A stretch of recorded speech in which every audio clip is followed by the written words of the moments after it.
Olá, sejam bem-vindos ao episódio do M&A Expert. Eu sou o Leonardo Grisotto e hoje eu vou conversar com o sócio fundador do DGF Investimentos, Sidney Chamé, uma das maiores feras na gestão de fundos de investimento de Private Equity no Brasil. Fique ligado nesta super entrevista.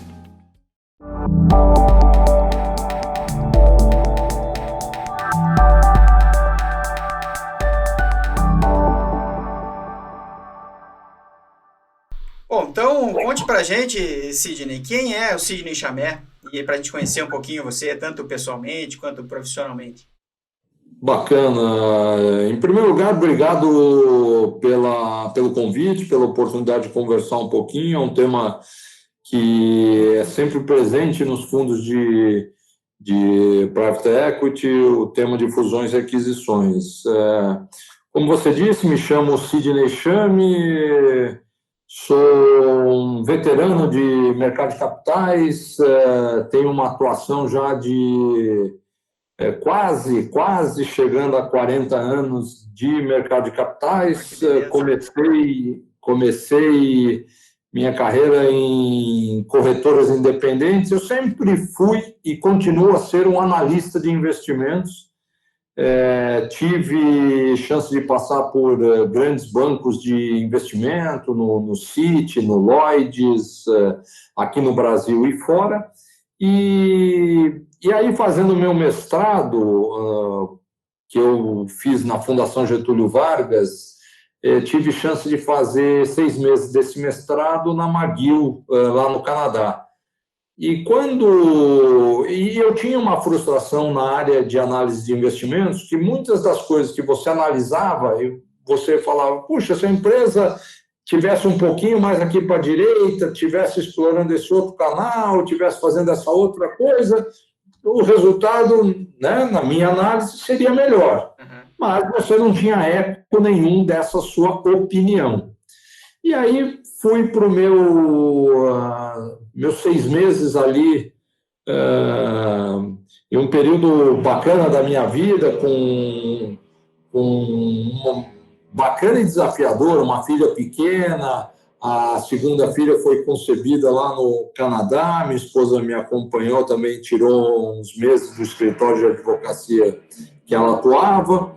E aí, no Canadá, a gente via muita empresa sendo investida por venture capital, por private equity. E a alteração, a forma como ela se comportava em relação às recomendações que o investidor fazia. Isso acabou sendo muito interessante.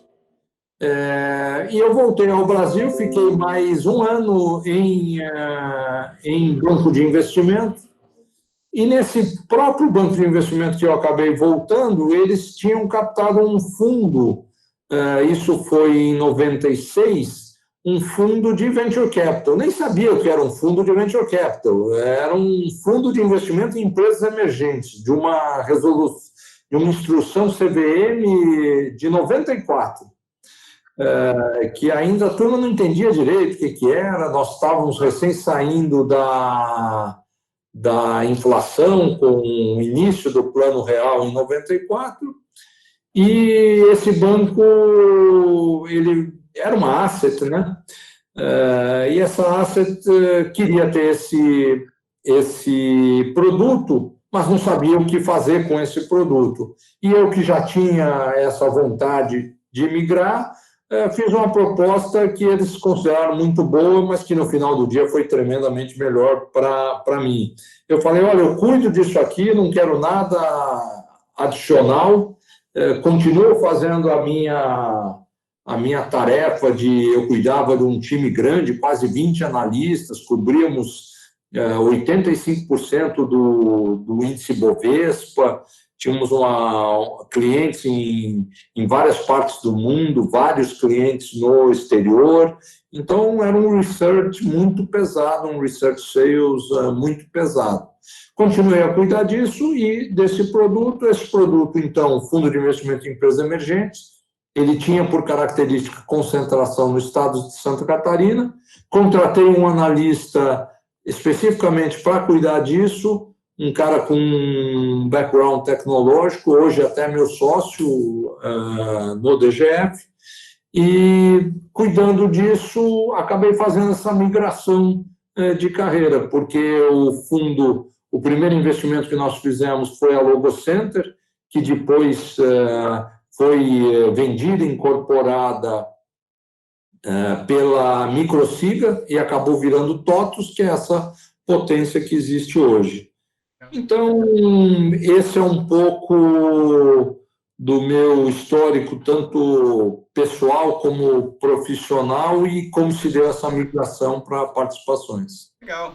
Fala um pouquinho do DGF em si, né, você falou um pouquinho de como que foi essa transição, né, da tua carreira para a criação do DGF, mas eu queria explorar um pouquinho o perfil do DGF, essas análises que você disse que tinha uma tendência a fazer um pouco diferente, um olhar para o mercado sensivelmente conflitante com aqueles que você estava aprendendo ou trabalhando em outros fundos. O que fez com que você criasse o DGF, e também como é que é a tese, como que vocês estão trabalhando hoje? Bacana, bacana, Leonardo. Então, com a migração lá na Asset para cuidar especificamente desse fundo de investimentos em empresas emergentes, isso no Brasil estava realmente começando, porque há pouco tempo, novamente, há pouco tempo de Plano Real, aquela cultura de inflação alta, aquela cultura de renda fixa. O Brasil é um país que culturalmente investe muito pouco via renda variável, investe maciçamente via renda fixa. Eu vislumbrei que haveria um grande crescimento empresarial caso houvesse efetivamente uma estabilização econômica que a gente estava vivendo naquele momento. E aí foi até natural. Um dos investidores da Asset, do fundo que a gente comprou, Logocenter, entre outras empresas, era o Banco Interamericano de Desenvolvimento. E naquele momento haviam super poucos gestores de fundos no Brasil, estou falando antes do ano 2000. E o BID falou assim: olha, a gente está muito contente de ter você como um gestor, e existe a possibilidade da gente fazer novos aportes para novos fundos. Eu falei: puxa, que bacana, é uma possibilidade de crescimento e tal. E aí eu falei com os responsáveis da Asset, e aí, como às vezes alguns calls são feitos de forma errada, né? Eles falaram, principalmente o presidente lá da Asset falou: olha, esse negócio de private equity não existe no Brasil, isso nunca vai pegar, nunca vai dar certo. Fala para o BID que a gente não tem interesse neste dinheiro que eles querem nos dar. Eu falei: peraí, deixa eu sair da sala, aí eu volto e a gente começa a conversa novamente para ver se, né, a gente não teve algum desentendimento aqui na nossa conversa. Peraí, vocês não estão entendendo. Eu não estou entendendo. Aí o cara confirmou que era isso mesmo. Aí eu falei: olha, que erro estratégico gigante que vocês estão fazendo, mas vocês têm o poder de fazê-lo, né? Parecido até com as empresas de capital aberto, quando a gente falava: olha, deveria ir mais por esse caminho aqui, eles não iam, eles tinham o poder de decidir não fazer as coisas. E aí, quando eu comuniquei ao BID que não havia o interesse, eles ficaram naturalmente muito decepcionados e falaram: puxa, que pena, é um fundo que nós estamos lançando, o BID vai colocar 50% e o Sebrae vai colocar 35%. Só falta 15% de captação, mas a gente precisa de um gestor e a gente gosta muito de você. Que pena que o banco não está interessado, a Asset não está interessada. E eles falaram uma frase que foi de uma simbologia gigante. Eles falaram, você consegue nos apresentar uma pessoa com um perfil muito similar ao seu? Aí eu brinquei até, falei, quão similar vocês querem? Mesmo. Aí eu falei, olha, está aqui uma pessoa, dei a mão, a pessoa do outro lado deu risada. Eu falei, olha, é uma iniciativa interessante. Foi assim que eu fiz a migração de carreira, saí do banco, criei o DGF, consegui captar os outros 15% restantes com um antigo empregador, o Banco Sudameris de Investimento, que eu também já tinha trabalhado lá no Sudameris. Captei, o fundo foi para o ar, fundei o DGF numa data que tem uma simbologia para casais, né? No dia 12 de junho, saiu o registro da Junta Comercial no dia 12 de junho de 2001. Em 2002, esse fundo já estava operando. Então, o DGF foi uma criação de uma oportunidade, um empreendedorismo de oportunidade, aonde logo veio esse fundo. Houve também, lógico, a necessidade da captação dos últimos 15%, e esse foi o fundo número 1 do DGF.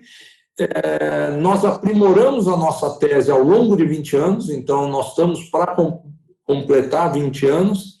A gente, no passado, antes do DGF, tinha feito tecnologia e tinha feito outras coisas, até uma empresa têxtil nós investimos, ganhamos dinheiro, e aí no DGF, com esse primeiro fundo, fizemos mais de 10 investimentos, era quase um fundo de seed e early VC.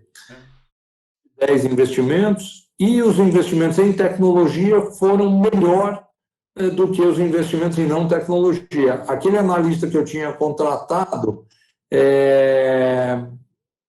que se tornou meu sócio 2 anos depois que eu fundei o DGF, tinha esse viés de tecnologia, e aí nós fomos mais fundo em tecnologia. Os investimentos que nós vínhamos fazendo em tecnologia foram se mostrando cada vez mais corretos, e os investimentos em não tecnologia, eles se mostraram menos rentáveis. Entendi. E aí, nessas 2 décadas, o caminho natural se mostrou para um investimento em VC.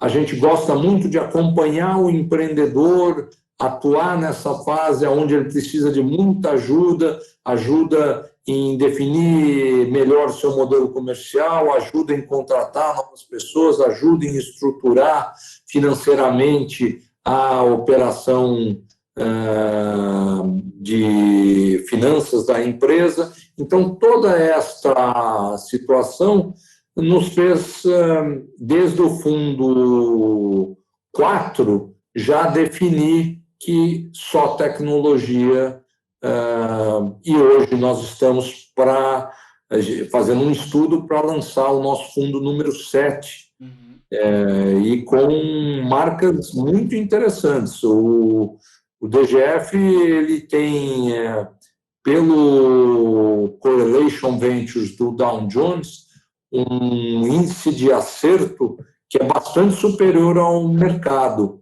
Eu tenho um gráfico que mostra isso com toda a nitidez. Em múltiplo do capital investido, o nosso retorno é quase 2,5 vezes melhor que a média do mercado. Show. Nós temos... Fale. Não, show de bola. Show de bola.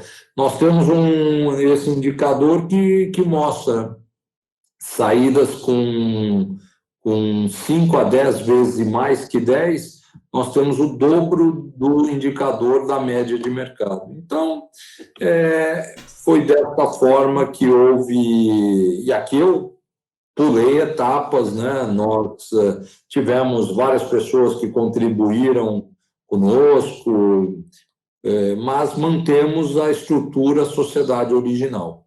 Entendi. Bom, então nesse caminho, né, você, com aquela sua tese, aquela sua visão um pouco diferente, trouxe isso para o DGF, aplicou, obteve bons resultados, claro que com toda a sua equipe, nunca sozinho, mas isso tem se provado melhor, né? Essa tua visão, essa tua tese. E você conseguiria destacar um ou dois cases e principalmente lições aprendidas desses investimentos que vocês fizeram? Algumas empresas que saltam aos olhos, assim, que são um flagship do fundo de vocês? Bacana, tenho sim. Dá um passo atrás, acho que não ficou completa a minha resposta. Algumas coisas que nós vimos na análise, nós sempre procurávamos formas de agregar valor para a empresa. E numa empresa de capital aberto, você podia até descobrir formas que agregassem valor a essa empresa, só que você não conseguia mostrar isso, comentar isso com a empresa. E outra coisa que também nos difere, e a gente acredita que nos faz bastante competitivo, é que nós temos uma forma de fazer uma análise fundamentalista, mesmo em deals de venture capital. A turma diz, mas venture capital você tem que ir muito na qualidade dos empreendedores e um pouco no cheiro, no feeling e tal. Tudo isso é verdade, a gente respeita muito, a qualidade do empreendedor é fundamental dentro de venture capital, mas você tem que olhar também todos os vetores de crescimento da empresa, todos os itens que podem ser analisados, precisam ser analisados com muito cuidado. Falando, então, do que eventualmente a gente tem como um histórico hoje, para falar no geral, desde aquele primeiro investimento na Asset, ainda antes do DGF, até hoje, junto com todos os sócios, nós temos cerca de 50 investimentos feitos. E aí, mais de 20 e tantas, 23 saídas feitas também. Contando algumas dessas saídas, e lógico, você não tem só casos de sucesso. Aqui no vídeo eu vou comentar só os casos de sucesso, mas no histórico existem, naturalmente, todo gestor tem casos de insucesso, certamente. Então, o primeiro grande caso é a própria Logocenter, que foi antes do DGF, mas a gente conseguiu, pela nossa proximidade com o empresário, apoiá-los na venda para a Microsiga. Isso foi ali em 2004, 2005. E aí depois vendemos em bolsa. E isso foi um case, gerou mais de 15 vezes o capital ao fundo.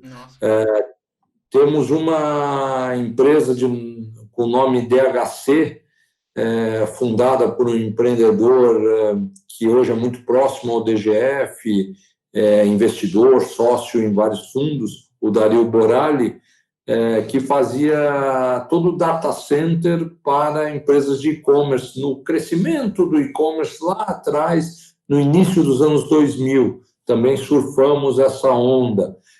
Softwares que atendiam necessidades específicas, vendemos a DHC para o Grupo UOL, fizemos quase 10 vezes o capital.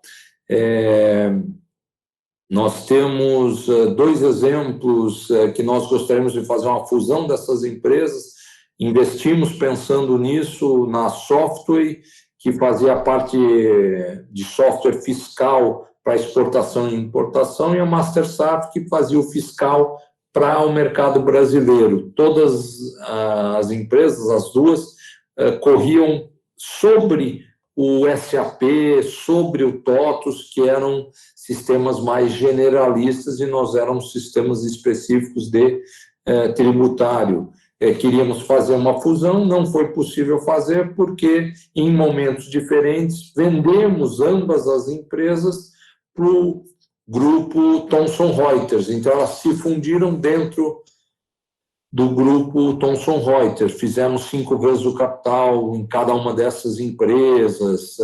Os empreendedores da software, uma dessas 2 empresas, fundaram uma outra empresa 2 anos depois que nós vendemos.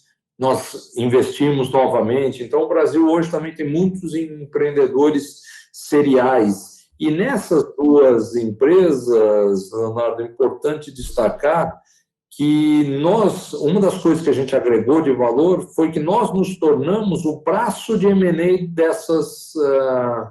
dessas 2 empresas. Na Software, nós compramos 4 empresas e na MasterSaf, 3 empresas. E, de novo, com esse expertise de mercado de capitais, foi o que nós fizemos, ajudamos as empresas nessa organização do M&A, que o M&A, você bem sabe, é uma matéria que existe muita gente que é curiosa, porque acha que é só juntar 2 pontos, sabe que o M&A requer muita técnica e muito entendimento do todo da situação. Então, é um pouco esses exemplos mais recentes, mais antigos, e nós temos empresas em portfólio, fantásticas empresas. Nós temos, por exemplo, a Mercado Eletrônico, que hoje é a maior plataforma, ela vende a plataforma como serviço, é mais do que o software como serviço, é a própria plataforma de e-procurement, ou seja, de toda a área de compra de grandes companhias passam pela plataforma da Mercado Eletrônico, é uma companhia que a gente cita. Outra companhia que também está em bastante destaque é a Resultados Digitais. Resultados Digitais, investimos em 2013, a empresa faturava coisa de 200 mil reais por ano, e nesse ano de 20 para 21, ela já está em centenas de milhões de faturamento, então um crescimento abissal, gigantesco. Já está na 4ª rodada de capitalização com fundos americanos, então ela está num caminho muito bom, ou de fazer uma abertura de capital ou outras alternativas, porque a empresa nesse porte, com este crescimento, ela tem várias alternativas para aplicar. Então, de novo, temos uma carteira bastante grande, rica e um portfólio que cresce bastante. Com essa nossa concentração hoje, citar mais uma, a Daitan. Daitan é de um empresário serial também, ele vendeu a sua empresa para a Lucent lá atrás, trabalhou por 2 anos na Lucent nos Estados Unidos, voltou para o Brasil, criou uma nova empresa. Nesta volta, ali em 2006, a gente investiu, e é uma empresa que cresceu demais. Ela faz toda o desenvolvimento para grandes corporações americanas. Temos mais de 700 engenheiros ali na região de Campinas. Agora, com a pandemia, espalhou, a turma abriu, não está só concentrado em Campinas, mas empresa fantástica, margem altíssima. Então, hoje existe essa concentração em tecnologia e em empresas de alto crescimento. Entendi. Até você comentou de fundamentos, né? Não só olhar para aquelas características que normalmente se olha para uma startup, uma empresa de tecnologia, de segmento, do time de fundadores ou da tecnologia que está envolvida, mas alguns fundamentos. Para a gente entender um pouquinho como existe alguma tendência ou alguma similaridade de fundamentos que você enxerga ou nessas empresas que vocês costumam investir, só para a gente ter um pouquinho dessa visão do investidor, isso também é bastante útil, é uma lição aprendida, né? Que tipo de investimento o gestor do fundo de Venture Capital do Private Equity busca como característica nessas empresas a fim de fazer esses investimentos. Então, se você pudesse falar um pouquinho desses fundamentos que você observou, que você costuma acompanhar com mais cuidado, seria bem, bem bacana. Lógico, Leonardo. Além da característica fundamental de retidão e muita gana dos empreendedores, visto que você consegue até mudar a característica do negócio, mas você não muda a característica de um empreendedor que não tenha a qualidade, o dinamismo e a aptidão necessária, né? Então, isso é a primeira coisa. Mas, além da primeira coisa, nós temos algumas regras que são muito importantes. Se você está numa empresa de software, você tem que ter condições de replicabilidade, ou seja, você escalar com velocidade, mantendo margens brutas muito altas. Então, você pode perceber, mesmo em empresas com baixo faturamento, onde você não tem um histórico muito grande, essas características presentes. Em essas características estando presentes, você passa a analisar, dependendo do tamanho da empresa, do giro, do churn dos clientes. Se ele perde muito cliente, se ele não consegue reter, se ele tem um custo alto para conquistar esse cliente, a vida média do cliente dentro da empresa não é longa, você tem uma equação que não fecha.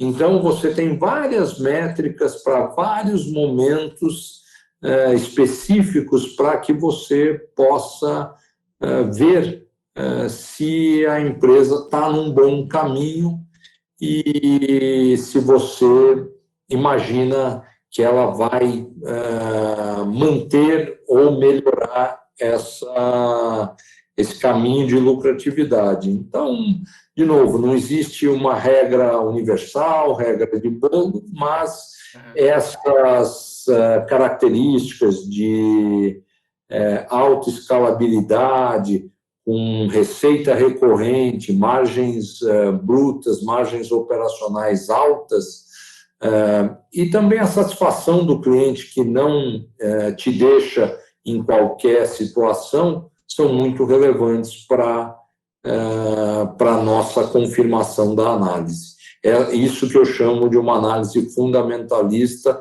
dentro de um segmento que é o de Venture Capital. Entendi. Não, perfeito. Excelentes insights e dicas aí para o nosso público. Muito bem. Chegamos ao fim aqui do primeiro bloco. Vamos para a segunda parte da nossa entrevista, onde a gente vai olhar um pouquinho para o futuro.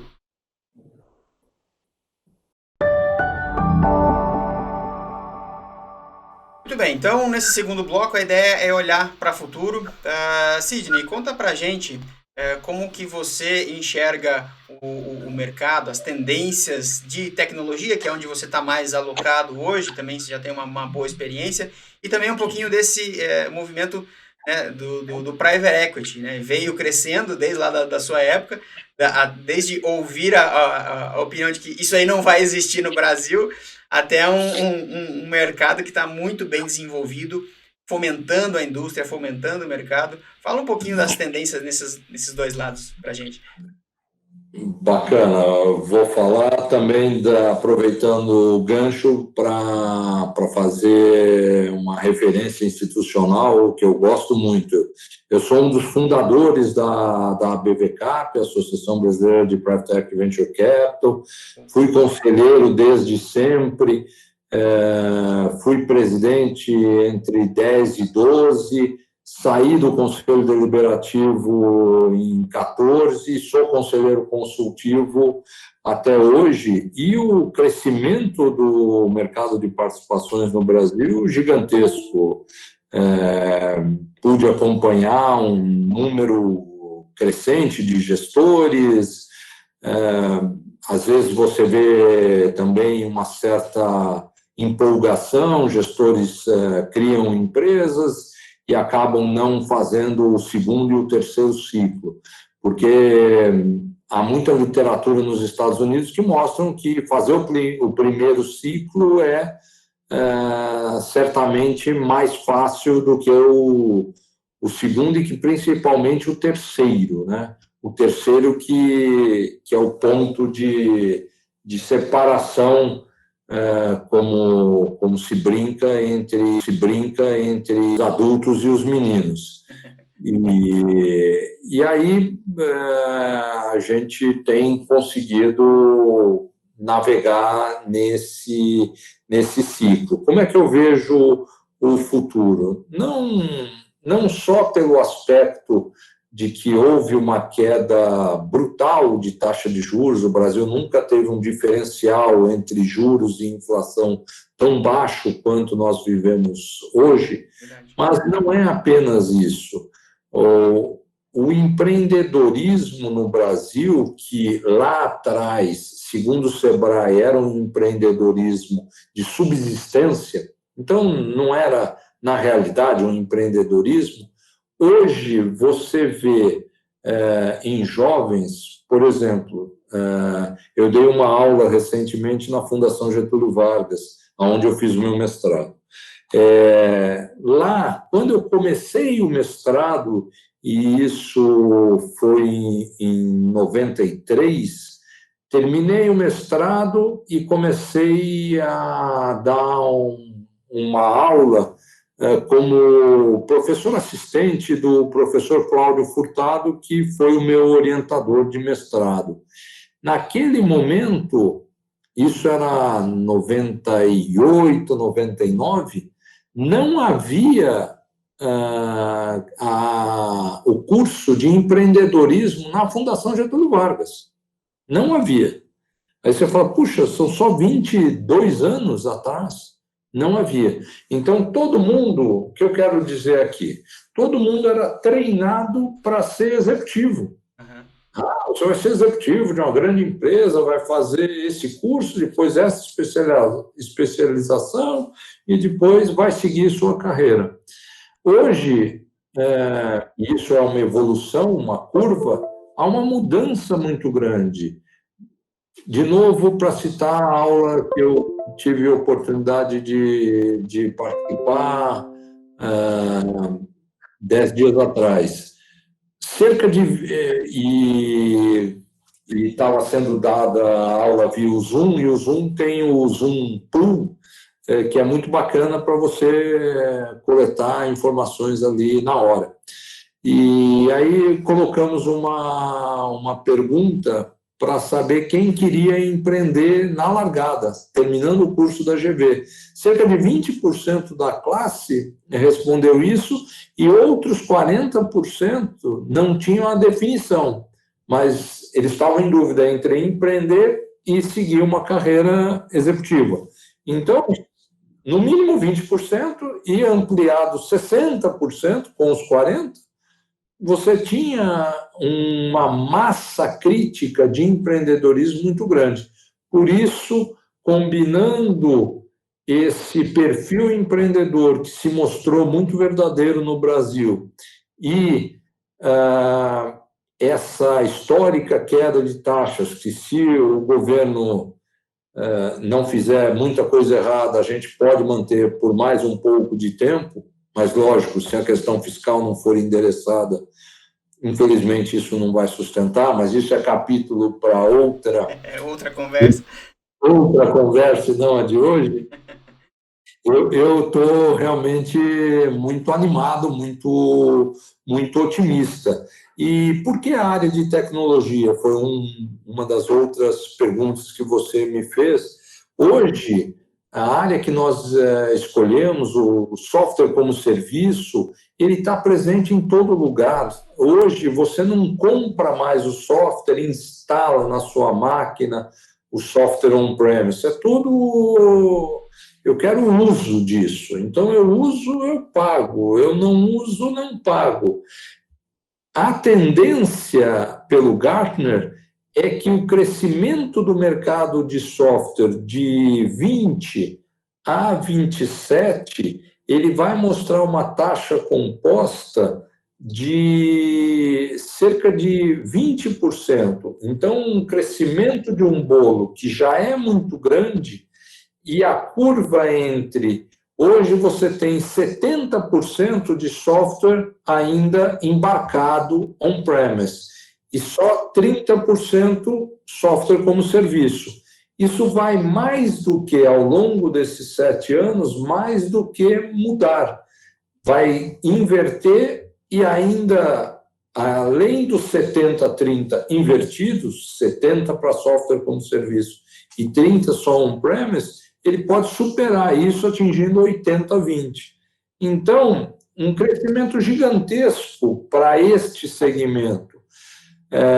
Por isso que, juntando esses dois fatores, deixando a taxa de juros de lado, juntando o fator de empreendedorismo, mais o fator dessa mudança digital, dessa mudança de consciência, dessa mudança de uso, e essa tendência claramente detectada pelo Gartner de um crescimento super acelerado desse tipo de utilização de software, é que nos faz convicto em lançar o nosso próximo fundo, como eu lhe disse anteriormente, Fundo 7, nesse segmento para navegar nesta tendência. Sensacional. Não, muito bom e surpreendente realmente que vai crescer nessa taxa por tanto tempo. Então, o bolo, como você disse, que já é grande, vai ficar ainda maior e faz todo sentido, né, do ponto de vista de investimento, estar presente e intensificar a posição, como você falou. Estamos já estudando um 7º fundo para justamente navegar nesse mar, né? Excelente. E para a gente fechar na nossa entrevista, conte para a gente 1 ou 2 livros que você leu, que mudaram a sua carreira ou mudaram a sua perspectiva e por quê? Então, Leonardo, quando você me perguntou isso previamente, eu até fiquei pensando e como sempre, vou te dar, como tudo que respondi, uma resposta que vai ser super honesta e mesmo empolgante. Por favor. Não tenho nenhum livro que uau, mudou, me fez abrir a cabeça, pensar. Um livro lá atrás que todo mundo que faz M&A precisa entender, por mais que hoje o M&A esteja mais concentrado em múltiplos, incomparáveis e menos concentrado na escola tradicional de fluxo de caixa descontado, eu acho que você não lê... É um livro super técnico, então, para o canal, ele cabe. Para fora do canal, a turma não vai gostar. Mas não lê o livro Valuation, do Copeland, que é um livro antigo, mas mesmo antigo, muito atual. Ele não se concebe que isso possa ser feito. Então, esse é um. E um bastante atual, de novo, não há nenhum que é uau, é o livro do Harari, que é uma breve história da humanidade. Ele é muito bacana porque em 450 páginas, que aparentemente é bastante, mas o que ele faz? Ele te navega, por toda a história da humanidade, de forma breve. Então, o título é verdadeiro, é uma breve história da humanidade. Então, é muito bacana ler. E aí ele faz uma correlação com valores, princípios, que é uma coisa muito forte dentro do DGF, né? Você não tem a forma errada de fazer a coisa certa, só existe a forma certa de fazer a coisa certa. Então, ele traz essa relação e como culturas que não pregavam isso não prosperaram, e às vezes erros, entre aspas, que atrapalharam muito esse crescimento da humanidade, como isso foi relatado nos livros de história, como ele traz a visão dele. Então, muito, muito interessante. Acho que na pandemia coube bem para ler. Agora, não sei se a turma já está voltando. Lá no DGF a gente já tem alguns dias de escritório, outros ainda de home office, com todo o cuidado, distanciamento e todo o protocolo. Que legal. Não, muito bacana. Eu adorei as suas recomendações de livros. Gostei das duas leituras. São os calhamaços que rendem, né? E aí a gente é suspeito para falar do Copland aí, porque de coisa que a gente tem afinidade, né? Muito bom. Nossa, a gente poderia ficar aqui mais 1 hora batendo papo, discutindo os cases, mas acho que já deu para a gente ter uma boa visão, né, do private equity, do investidor, do gestor de investimentos e da pessoa, né, do Sidney. Obrigado aí por compartilhar essas dicas, esses insights conosco. Obrigado por ter vindo aí. Se eu puder, como encerramento, deixar uma mensagem que eu usava muito na época que fui o presidente lá da BVCap, esse nosso mercado de participações, de capital empreendedor, de private equity, de venture capital, ele é um capital fundamental para a economia. Por que fundamental? Porque ele é um capital que alavanca emprego, ele gera renda, ele traz uma divisa fiscal recolhida da forma correta. Se você joga tudo isso dentro de um liquidificador gigante, isso induz a crescimento sustentável de longo prazo. Então, o Brasil, que infelizmente sempre teve uma desigualdade social muito grande e que nessa pandemia ficou ainda mais escancarada, verdadeiramente você consegue, dentro da área de participações, melhorar a qualidade de vida de muita gente, expandir emprego e renda e ser muito lucrativo também. Então, é uma maravilha atuar nessa área, dado essa combinação muito positiva para a sociedade e para os investidores que você trabalha nos seus fundos. De novo, obrigado, Leonardo, parabéns pela iniciativa, pelo seu canal, o canal aí de vocês, e até a próxima. Valeu, eu que agradeço, Sidney. Até a próxima. Abraço. Abraço. Mais uma excelente entrevista aqui no M&A Expert. Espero que você tenha gostado. Se gostou, curta, compartilhe, siga o nosso canal e até a próxima semana.